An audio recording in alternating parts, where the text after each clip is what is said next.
આ ગામની માલકોર માના વાતો કરતા હતા હવે આ લોક છોડીને પરલોક થઈ ગયો ને બાપ હવે આને કોણ બાવડો જાય છે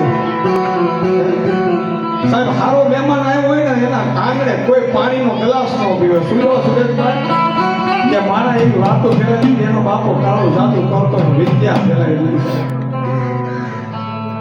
ઘડી ઘડીની વાતો જાણનારી મારી મેલડી